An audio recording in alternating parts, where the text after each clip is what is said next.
Olá pessoal, bom dia, boa tarde, boa noite, sejam bem-vindos ao Programação de Quinta. Vamos continuar com a nossa aula e explicar um pouquinho o que é esse complemento, tá? As aulas normais de Programação de Quinta serão aulas muito rápidas, muito práticas, para o pessoal não poder perder tempo. Mas caso você queira alguns detalhes sobre os programas que a gente vai criar, tem essa aula de complemento, que vai ser uma aula mais light, uma aula mais tranquila, tá?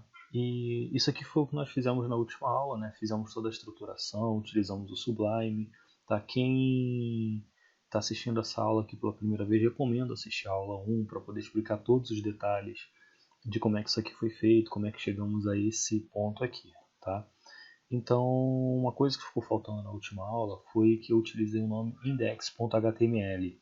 Tá? Até coloquei um textinho, uma faixa para o pessoal poder analisar um pouco depois. O index.html, quando você publica uma página na internet, ela é a primeira página que o servidor vai procurar. Se você colocar, sei lá, teste.html, contato.html, formulário.html, ele vai procurar primeiro como index.html. Se todas as suas páginas tiverem com a extensão .html e você não tem um index, ele não vai abrir nenhuma página. Então essa é a primeira página que ele localiza no servidor, ok? Ficou faltando alguns termos também, como a side, que é quando você cria uma parte lateral do teu site, enfim. E só para dar um pouquinho mais de detalhe aqui, nós temos dentro do L, tá, nós temos alguns comandos que a gente pode colocar dentro, não só do L, mas de qualquer outra tag. Por exemplo, antigamente eu utilizava assim, body, o pessoal botava BG color e colocava, sei lá, red, tá? Quando você salvava ele, deixa eu voltar aqui para minha página, ele ficava com um fundo vermelho, tá?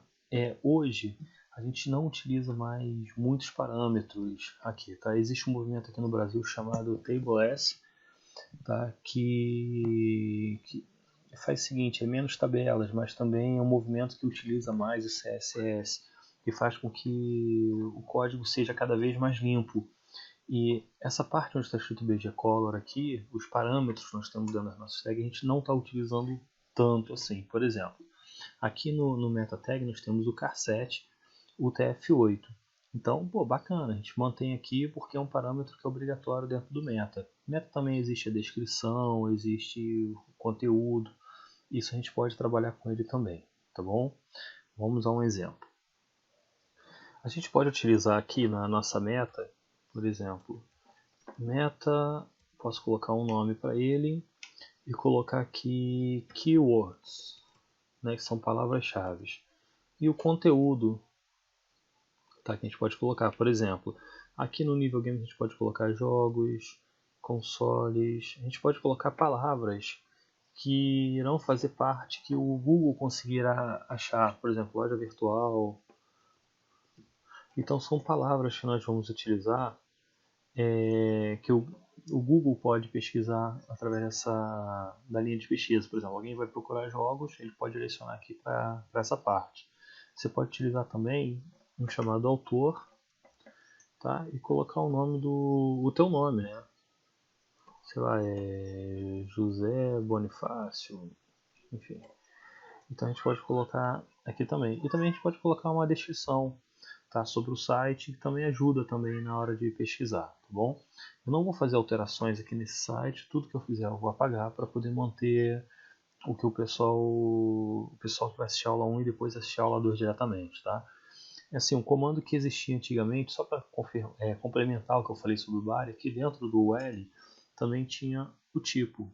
Por exemplo, quando eu salvei esse aqui, só para atualizar aqui e voltar ao normal, vou apertar aqui o Ctrl mais no meu Chrome para poder ver um pouquinho mais de perto. Você pode notar que tem um círculo aqui, tá? A gente pode utilizar também Square, que aí ele fica no formato quadrado. Hoje não é mais utilizado essa opção aqui dos parâmetros. Então nós vamos ver como é que se altera isso dentro do CSS futuramente. Bom, então o complemento de hoje é só isso, nada demais, nada assim tão gigante para a gente poder falar. E quinta-feira que vem um novo vídeo com a aula 2 de HTML com CSS. Até lá!